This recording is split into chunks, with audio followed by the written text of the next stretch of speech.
June 4, 1942, Akutan Island, Alaska Territory. The Mitsubishi A6M Zero fighter lay inverted in the muskeg, its propeller blades twisted like broken fingers, the rising sun insignia half buried in Arctic mud. Inside the crushed cockpit, Flight Petty Officer Tadayoshi Koga sat dead in his harness, killed not by American gunfire, but by the violent deceleration that had snapped his neck on impact. His aircraft, the most feared fighter plane in the Pacific theater, had become a tomb. But it had also become something far more valuable than either side yet realized, a Rosetta Stone that would decode Japanese air superiority and transform American fighter tactics from desperate improvisation into systematic domination. Neither the Japanese naval aviators who searched frantically for Koga's missing plane, nor the American patrol that would stumble upon it 5 weeks later, understood that this single wrecked aircraft would fundamentally alter the mathematics of aerial combat in the Pacific. The Zero had reigned supreme for 8 months, achieving kill ratios that approached 6 Japanese victories for every American fighter lost. Within 18 months of this crash, those ratios would invert entirely. The transformation would not come from American industrial might or numerical superiority, but from understanding the enemy's machine so intimately that American pilots could exploit its weaknesses with surgical precision. The question that haunted every American fighter pilot in the summer of 1942 was brutally simple. How do you fight an enemy you cannot catch, cannot climb with, and cannot turn with? The answer lay hidden in Akutan's tundra, waiting to be discovered. If you're enjoying this deep dive into the story, hit the subscribe button and let us know in the comments from where in the world you are watching from today. The recovery of Koga's Zero would not merely provide technical intelligence. It would validate and refine a defensive maneuver that seemed counterintuitive to traditional fighter doctrine, the Thach weave, a mutual support tactic developed by Lieutenant Commander John Smith Thach months before anyone in American intelligence had access to an intact Zero. Thach had created his maneuver through pure theoretical reasoning, watching his pilots die against an enemy whose capabilities he could only estimate. The captured Zero would prove his estimates remarkably accurate and transform his desperate defensive innovation into an offensive weapon. The irony was profound. Japanese naval aviation had achieved technical superiority through ruthless weight reduction and obsessive focus on maneuverability. Every ounce mattered. The Zero carried no armor plating to protect its pilot, no self-sealing fuel tanks to prevent catastrophic fires, no redundant systems to absorb battle damage. This philosophical commitment to offensive capability at the expense of pilot protection had created the Pacific's dominant fighter, but it had also created specific, exploitable vulnerabilities that American pilots, once they understood them completely, could target with devastating effectiveness. The story of how one crashed, Zero transformed American fighter tactics, reveals a deeper truth about technological warfare. Superior equipment means nothing without superior understanding. The Japanese possessed the better fighter in early 1942. American pilots knew it. Japanese pilots knew it. The kill ratios proved it mathematically. Yet, within the Zero's elegant airframe lay the seeds of its own defeat, weaknesses that required only recognition and systematic exploitation. Recognition came from wreckage in the Aleutian mud.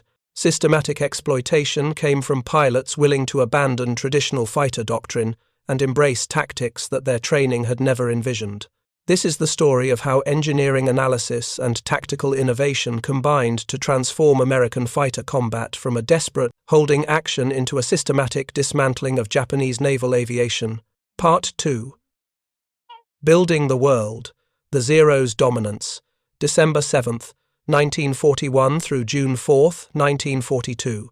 6 months that redefined the Pacific balance of power and shattered every Western assumption about Japanese technological capability. The Mitsubishi A6M Zero had appeared over Pearl Harbor, China, the Philippines, and the Dutch East Indies like a predator from the future, outperforming every Allied fighter it encountered.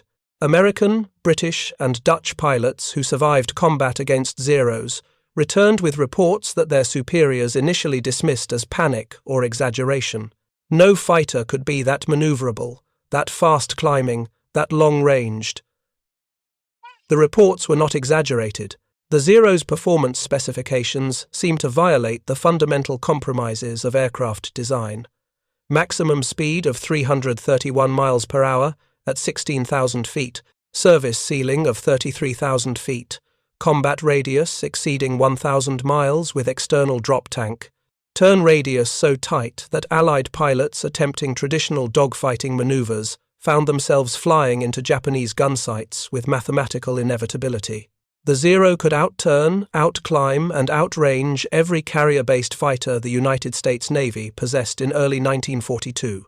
American fighter doctrine, developed through observation of European air combat and refined in training, emphasized aggressive individual initiative and offensive pursuit. Fighter pilots learned to close with the enemy, achieve favorable position through superior speed or altitude, and press attacks to decisive conclusion. This doctrine assumed rough parity in aircraft performance. Against the Zero, these assumptions became death sentences. American F-4F Wildcats, the Navy's primary carrier fighter, were slower, less maneuverable, and climbed more poorly than their Japanese opponents. Pilots following traditional aggressive tactics found themselves in turning fights they could not win against an enemy who could outmaneuver them at every speed and altitude. If you're enjoying this deep dive into the story, hit the subscribe button and let us know in the comments from where in the world you are watching from today. The kill ratios told a devastating story. In the Philippines, Japanese Zeros achieved air superiority within days, destroying American aircraft on the ground and in the air with losses so one-sided that accurate accounting became impossible in the chaos of retreat.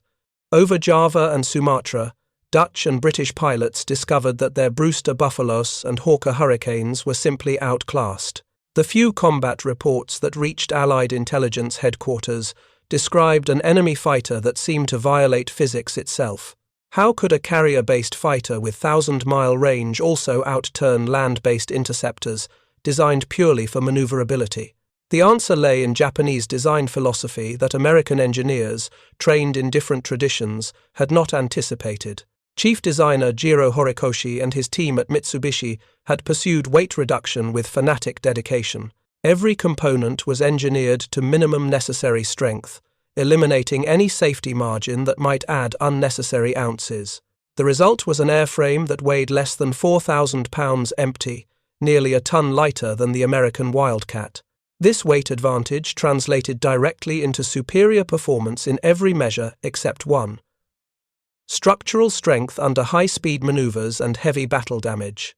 But in early 1942, that single weakness remained theoretical knowledge at best. American pilots knew Zeros were fragile only through occasional lucky hits that caused catastrophic structural failure. They could not reliably create conditions to exploit that fragility because they could not force high-speed maneuvers on an enemy who controlled engagement terms through superior performance. The Zero's advantages in turn, radius and climb rate meant Japanese pilots chose when to fight and when to disengage. American pilots could not force combat to their terms because their aircraft simply could not catch an enemy who chose to leave. Part 3. The Doctrine Crisis. Lieutenant Commander John Smith Thach faced a problem that tactical genius alone could not solve. As commanding officer of Fighting Squadron 3, embarked aboard USS Saratoga, Thach was responsible for preparing his pilots for combat against an enemy whose capabilities exceeded their aircraft's performance in nearly every measurable category. Traditional fighter tactics, refined through decades of theoretical study and European combat observation, assumed that skilled pilots in comparable aircraft could achieve victory through superior positioning and aggressive execution. The Zero had rendered those assumptions obsolete. Thach was not a theoretical tactician isolated from combat reality. He had studied every available combat report from the Philippines, Java, and early carrier engagements. He had interviewed survivors of Zero encounters. He had personally tested the Wildcat's performance envelope and understood its limitations with engineer's precision. The conclusions were mathematically unavoidable. One-on-one combat between a Wildcat and a Zero, with equally skilled pilots, would result in Japanese victory through simple performance superiority. The Zero could force the engagement into a turning fight where American pilots had no winning options. The traditional response to inferior individual performance was numerical superiority: overwhelm the enemy with numbers, accept higher losses, achieve victory through attrition. This approach had worked in ground combat, where industrial capacity could replace casualties. But carrier-based aviation had operated under different mathematics. Each carrier could launch and recover only a finite number of fighters. Each pilot required months of training that could not be accelerated without compromising quality. Trading 2 American fighters for every Japanese Zero was not sustainable arithmetic, even with America's industrial advantages. The training pipeline could not replace skilled pilots as quickly as combat consumed them. If you're enjoying this deep dive into the story, hit the subscribe button and let us know in the comments from where in the world you are watching from today. Thach began developing his alternative approach in early 1942, months before Koga's Zero crashed on Akutan Island. Working without access to enemy aircraft or detailed technical intelligence, he used pure theoretical reasoning based on observed Zero capabilities and known Wildcat limitations. If American fighters could not win individual dogfights, they must never fight individually. If Wildcats could not outturn Zeros, they must avoid turning fights entirely. If Japanese pilots controlled engagement terms through performance superiority, American tactics must create situations where superior performance became irrelevant. The solution emerged through gaming sessions, using matchbook covers on Thach's desk to represent aircraft positions. 2 Wildcats flying parallel courses, separated by approximately 200 feet, could provide mutual support through coordinated defensive turns. When a Zero attacked one Wildcat, that pilot would turn toward his wingman, drawing the Zero across his partner's nose. The second Wildcat would then have a brief firing opportunity as the Zero crossed between the 2 American aircraft. If the Zero continued pursuing the first Wildcat, it would fly directly into the second Wildcat's guns. If it broke off to avoid the second Wildcat, the first pilot would reverse his turn and become the shooter while his wingman became the bait. The maneuver required precise timing, absolute trust between pilots, and rigid discipline to maintain position during defensive turns. It violated every instinct of aggressive individual fighter doctrine. Instead of pursuing enemies, pilots would turn away from them, apparently fleeing. Instead of seeking individual glory through personal victories, pilots would function as paired units where success meant survival rather than kill counts. The psychological adjustment required was perhaps more demanding than the physical flying skill. Thach called it the beam defense position. His pilots, with gallows humor born of understanding its desperate necessity, called it the Thach weave. It was elegant theoretical solution to impossible practical problem, but theory required validation through testing against actual enemy aircraft performing at documented capabilities. Without access to a real Zero, Thach could only estimate whether his defensive weave would actually work or merely provide Japanese pilots with 2 targets instead of 1. Part 4. The Akutan Recovery, June 4, 1942. The Japanese attack on Dutch Harbor in the Aleutian Islands was meant as a diversion, drawing American naval forces north while the main Japanese fleet approached Midway Island to the south. Flight Petty Officer Tadayoshi Koga, flying from the carrier Ryujo, participated in the second strike against Dutch Harbor, his Zero part of a formation assigned to strafe American installations and suppress anti-aircraft defenses.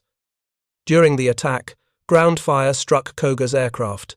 The damage appeared minor, possibly a severed oil line or damaged hydraulic system.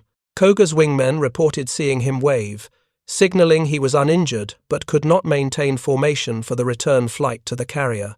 Standard Japanese doctrine for damaged aircraft unable to reach their carrier required pilots to attempt emergency landings on designated islands where submarines could potentially recover them.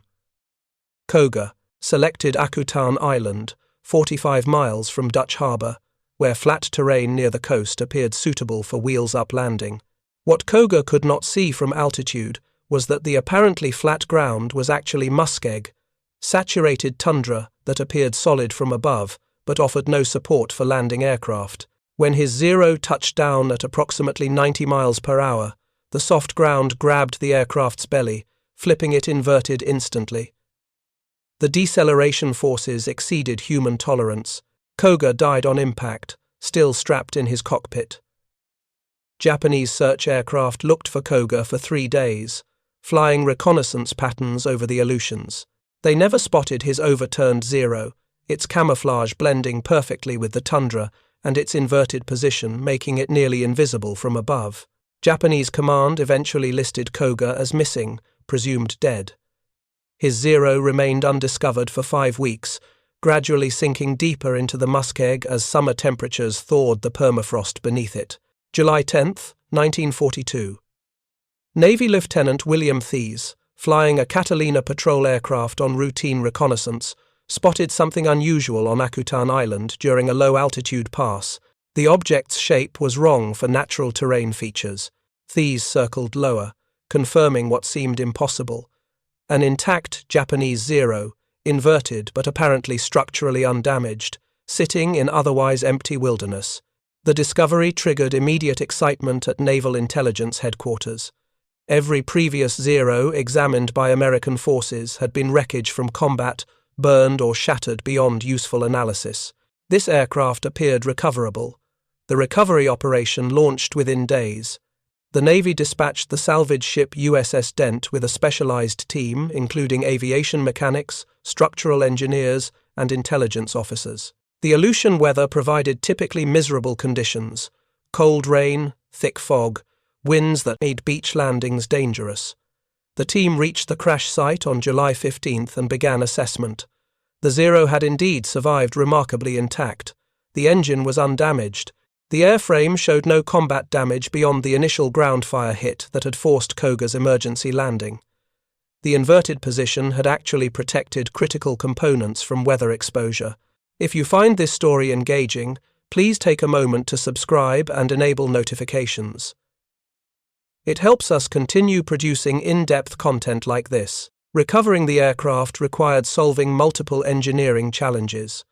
The Zero was buried nose first in saturated tundra, its tail section elevated. Simply pulling it upright risked structural damage to the lightweight airframe. The team constructed a wooden framework around the fuselage, distributing lifting forces across the entire structure rather than stressing individual mounting points. They used block and tackle systems anchored to the salvage ship, carefully raising the Zero in stages over 3 days. When finally extracted and flipped upright, the aircraft revealed its condition: structurally sound, mechanically complete, potentially flyable after repairs. The team disassembled the Zero into major components for transport. The wings detached at their mounting points. The engine remained installed in the fuselage. Every component was carefully documented, photographed, and crated for shipment. Koga's body was removed and buried with military honors on Akutan Island, a gesture of respect that would later factor into post-war Japanese-American relations when the story became public. By July 20th, the Zero's components were aboard USS Dent, heading for mainland United States, and the most intensive technical analysis any enemy aircraft had yet received. Part 5. The Technical Revelation, San Diego, California, late July 1942. The Akutan Zero arrived at Naval Air Station North Island, where specialized facilities existed for detailed aircraft evaluation. The Navy assembled a team combining combat pilots with engineering experience, aeronautical engineers with military background, and intelligence analysts who understood the tactical implications of technical discoveries. Their mission was comprehensive: understand everything about the Zero's performance, identify exploitable weaknesses, and provide tactical recommendations for American pilots facing this aircraft in combat. The evaluation began with structural examination. Engineers carefully measured every component, documenting materials, construction techniques, and design choices. The discoveries validated and extended what fragmentary intelligence had suggested. The Zero's airframe used aluminum alloy throughout, but in thicknesses that American engineers considered dangerously minimal. Wing skins measured approximately 0.04 inches thick, roughly half the thickness of comparable American designs. Fuselage stringers and ribs showed similar weight optimization. engineered to minimum necessary strength with virtually no safety margin. The lack of protective systems shocked American evaluators accustomed to different design philosophy. The Zero carried no armor plating anywhere. The pilot sat completely exposed to gunfire from any direction. The fuel tanks, located in the fuselage and wings, were not self-sealing. A single incendiary bullet striking a fuel tank would likely cause catastrophic fire. The aircraft had no redundant flight control systems.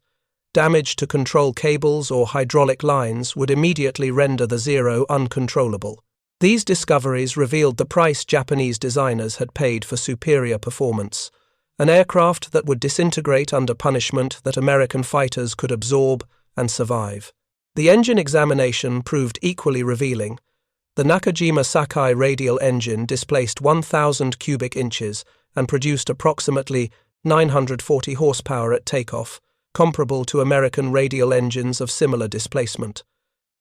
But the Japanese had achieved superior power-to-weight ratio through different engineering choices.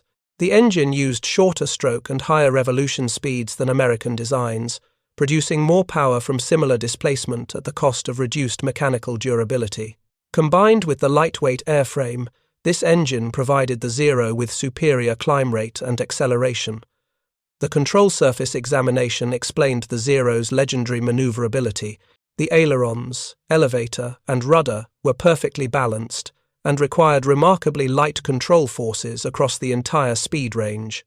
American pilots had reported that Zeros could execute sharp turns at speeds where Allied fighters became sluggish. The engineers confirmed this through measurement. The Zero's control harmony remained excellent from stall speed to maximum velocity, while American fighters required progressively heavier control forces at higher speeds, limiting high-speed maneuverability. But the structural analysis revealed critical limitation. The Zero's light-wing structure could not withstand high load factors at speeds above 300 miles per hour. Above this threshold, violent maneuvers risked wing failure. American fighters, built more robustly, could sustain much higher G-forces at high speed. This meant that while the Zero dominated low-speed turning fights, high-speed combat would favor sturdier American aircraft if pilots could force engagements into that regime. The flight testing phase began in late August after technicians repaired crash damage and confirmed all systems operational. Navy and Marine test pilots flew the Zero extensively, exploring its performance envelope and validating engineers' predictions. Lieutenant Commander Eddie Sanders conducted the first flight on September 20, 1942. His report confirmed everything the technical analysis had suggested and added pilots' perspective on exploiting weaknesses. Sanders noted that the Zero accelerated magnificently and climbed superbly at low to medium speeds. In turns below 250 miles per hour, the Zero could outmaneuver any American fighter effortlessly. But above 300 miles per hour, the controls became increasingly heavy and the airframe felt fragile under stress. High-speed dives made the Zero tail-heavy and difficult to control. Recovery from high-speed maneuvers required careful technique to avoid overstressing the airframe. Most significantly, the Zero could not follow American fighters in sustained high-speed dives without risking structural failure. Additional test pilots confirmed Sanders's findings and identified specific tactical vulnerabilities. The Zero's lack of armor meant that even light machine gun fire could cause fatal damage. The non-self-sealing fuel tanks made the Zero extraordinarily vulnerable to incendiary ammunition. Any substantial battle damage degraded performance catastrophically because the lightweight structure could not absorb punishment. These vulnerabilities were not theoretical possibilities but engineering certainties, proven through testing and analysis. Part 6. The Tactical Transformation. The captured Zero's technical intelligence reached fleet squadrons through multiple channels simultaneously. Detailed reports distributed to all fighter squadrons contained specific performance data, identified weaknesses, and recommended tactical modifications. Training commands received updated curricula emphasizing new tactical doctrine. Most importantly, combat pilots who had developed tactics through desperate trial and error finally received validation and refinement of their improvised methods. Lieutenant Commander Thach received the Zero analysis in September 1942 while preparing his squadron for deployment aboard USS Saratoga. The technical data confirmed his theoretical assumptions with remarkable precision. The Zero's turn radius at combat speeds matched his estimates. The control harmony he had postulated was verified. Most significantly, the structural weaknesses his weave maneuver was designed to exploit proved even more pronounced than he had calculated. The Thach weave suddenly transformed from desperate defensive measure into systematic offensive tactic. The maneuver's fundamental principle, forcing the Zero into disadvantageous positions by coordinated mutual support, now had technical justification beyond tactical theory. When a Zero attacked one Wildcat and that pilot turned toward his wingman, he forced the Zero to either break off its attack or follow into a crossing shot. If the Zero followed, it entered the brief moment where American guns could target its unarmored fuselage and vulnerable fuel tanks. If the Zero had already committed to high-speed attack, it lacked the maneuverability to avoid the crossing fire without overstressing its fragile airframe. The captured Zero enabled refinement of specific tactical details that made the weave dramatically more effective. Test pilots determined that the optimal separation between paired Wildcats was approximately 150 to 200 feet, close enough for mutual support, but far enough to prevent a single Zero from engaging both simultaneously. The timing of defensive turns could be calculated based on Zero performance data. When the attacking Zero reached approximately 400 yards, the targeted Wildcat should begin its turn toward the wingman, forcing the Zero to either abandon attack or accept unfavorable geometry. American pilots also learned specific engagement parameters that exploited Zero weaknesses. Never attempt slow-speed turning fights where the Zero's maneuverability dominated. Instead, maintain speed above 250 miles per hour, where American fighters' superior structural strength enabled more violent maneuvers.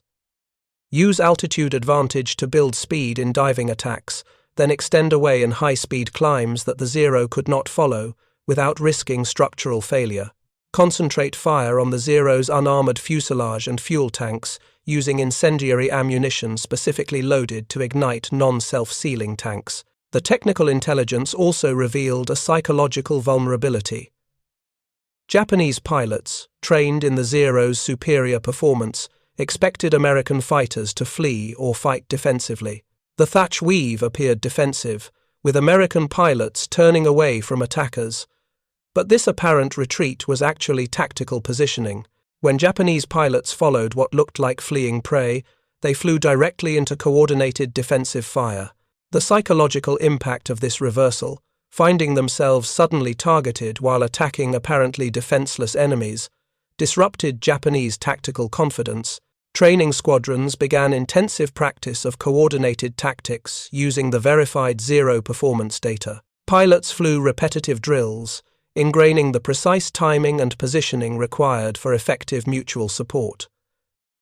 The emphasis shifted from individual aggressive pursuit to paired defensive coordination. Squadron leaders who had survived early combat against Zeros helped refine the doctrine, contributing hard-won practical knowledge to supplement technical analysis. By late 1942, American fighter squadrons throughout the Pacific were implementing tactics specifically designed around the captured Zero's revealed vulnerabilities.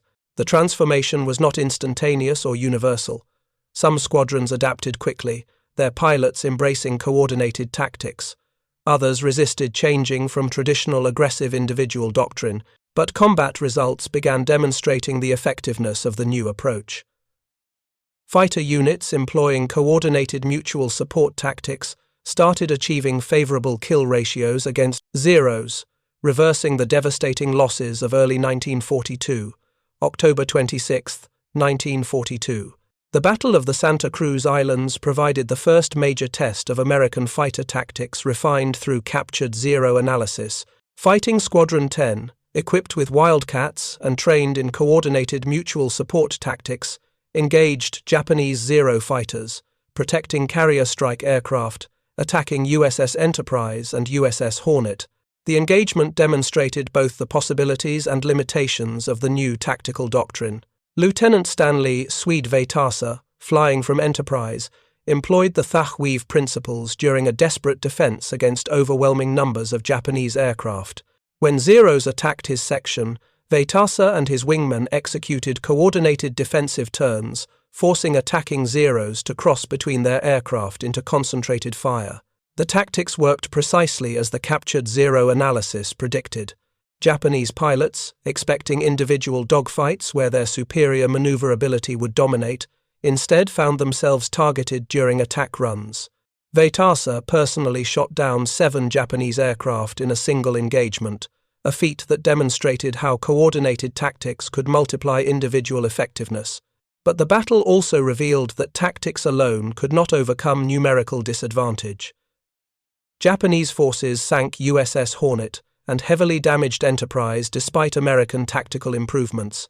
The coordinated defensive tactics saved individual fighter pilots and inflicted disproportionate losses on Japanese attackers, but could not prevent determined attacks from reaching their targets when Japanese forces achieved local numerical superiority. The lesson was clear. The Thach weave and related tactics based on Zero analysis provided significant advantages, but required supporting elements including adequate numbers and proper execution to achieve decisive results. Through late 1942 and into 1943, American fighter squadrons accumulated combat experience using tactics informed by the captured Zero analysis. The learning curve was steep. Pilots trained in aggressive individual pursuit had to overcome deeply ingrained instincts to adopt coordinated mutual support. Squadron commanders who understood the new doctrine from technical briefings still had to translate that understanding into practical combat execution under stress. Some units adapted quickly, their pilots embracing coordinated tactics and achieving immediate improvement in combat effectiveness. Other squadrons struggled, losing pilots who reverted to individual aggressive tactics against an enemy whose aircraft capabilities still exceeded American fighters in traditional dogfighting. The statistical evidence gradually accumulated. Fighter squadrons employing coordinated tactics consistently achieved better kill ratios than units still relying on individual aggressive pursuit. By mid-1943, the pattern was undeniable. American fighter units that maintained disciplined mutual support, avoided slow-speed turning fights, and exploited the Zero's structural weaknesses through high-speed attacks were reversing the kill ratios that had favored Japanese aviation in early war combat.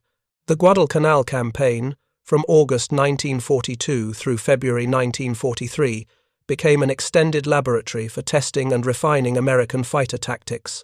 Marine fighter squadrons operating from Henderson Field engaged Japanese Zeros almost daily, providing continuous feedback on what worked and what failed. The Marines, initially equipped with Wildcats and later receiving more capable aircraft, demonstrated that coordinated tactics could offset aircraft performance disadvantages. Marine pilots, using mutual support tactics and exploiting Zero vulnerabilities, achieved approximately 1-to-1 kill ratios, despite flying inferior aircraft, a dramatic improvement from the 6-to-1 Japanese advantage of early 1942. The captured Zero's influence extended beyond tactical doctrine into aircraft development. American aircraft designers, studying the Zero's engineering choices and understanding which characteristics enabled its superior performance, began incorporating beneficial design elements into new fighters while avoiding the Zero's vulnerability-inducing weight reduction extremes. The Grumman F-6F Hellcat, which entered service in 1943, reflected lessons learned from the captured Zero: improved power-to-weight ratio for better climb performance, higher maximum speed to enable diving attacks and extensions, and critically, maintained armor protection and self-sealing fuel tanks that the Zero lacked. The Hellcat's design specifications demonstrated American engineering response to Zero analysis. Maximum speed of 380 miles per hour, substantially faster than the Zero. Rate of climb approaching 3,000 feet per minute, competitive with the Zero while carrying protective systems the Japanese fighter lacked. Most significantly, structural strength sufficient to sustain violent, high-speed maneuvers that would destroy a Zero's lightweight airframe.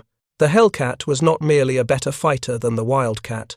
It was specifically designed to exploit Zero weaknesses revealed through the Akutan aircraft's analysis.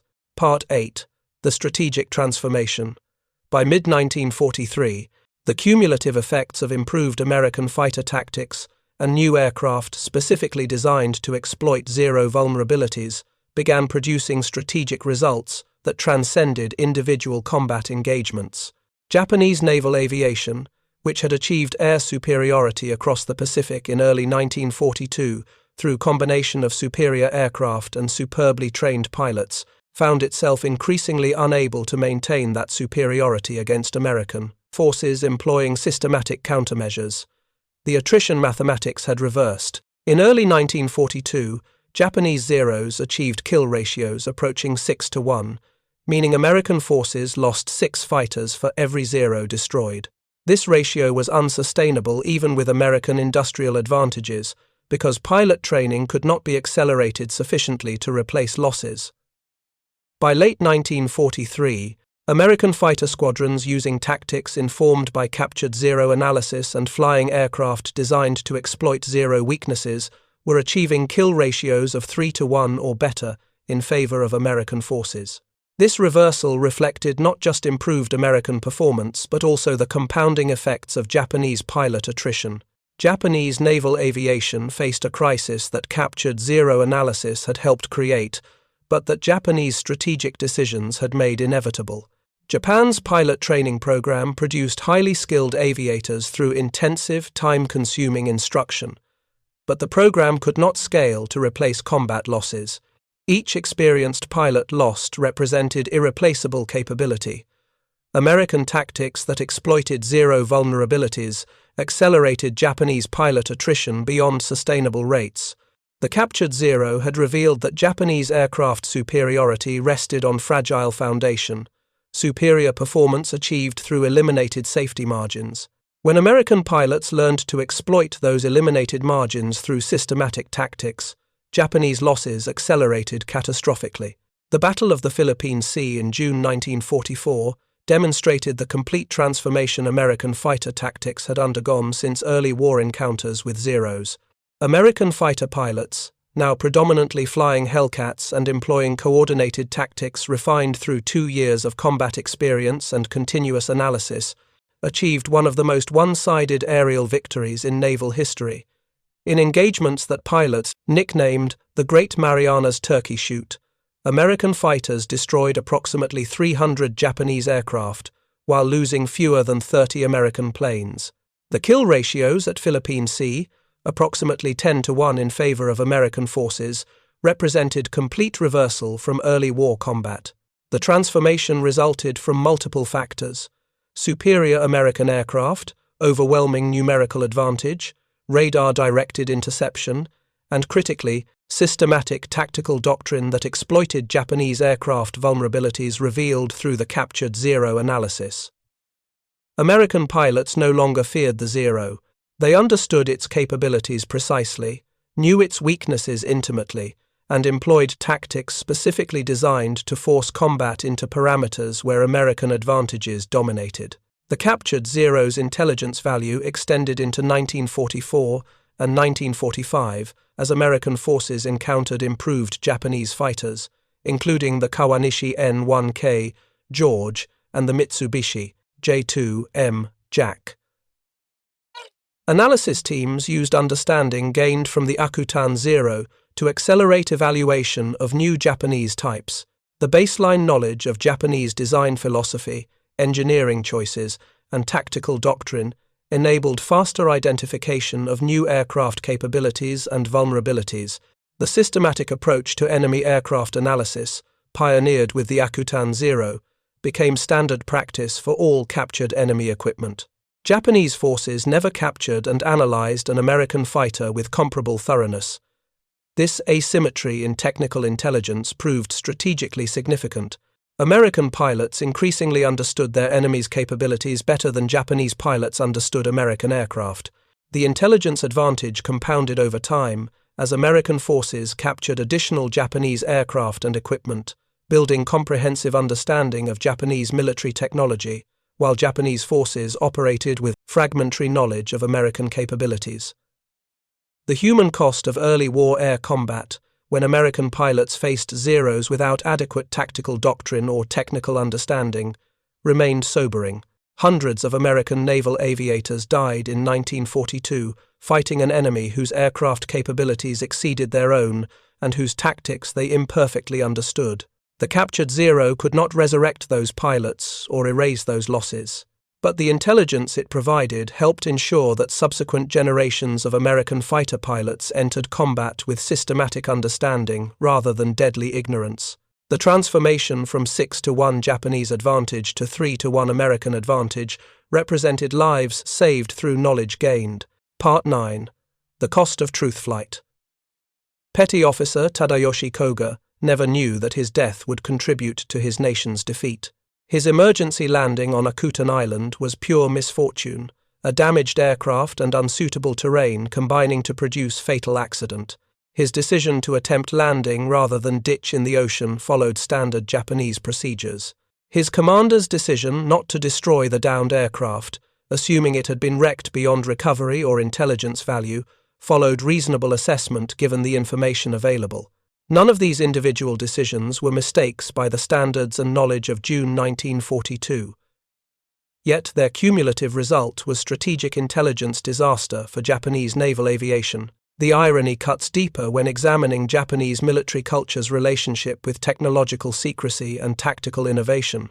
Japanese forces maintained strict operational security regarding the Zero's capabilities before Pearl Harbor, hoping to achieve surprise through technological superiority. They succeeded magnificently in the war's opening months, but that very secrecy, combined with early combat success, created conditions where a single captured aircraft could provide comprehensive understanding of capabilities that might otherwise have required years of fragmentary intelligence accumulation. Japanese forces had built their tactical advantage on foundation of technological surprise. The Akutan Zero's capture eliminated that surprise completely. The transformation in American fighter combat from desperate defensive survival to systematic offensive dominance demonstrates warfare's fundamental truth. Understanding defeats capability. The Zero was objectively superior to the Wildcat in most performance parameters. Japanese pilots in early 1942 were generally better trained than their American opponents.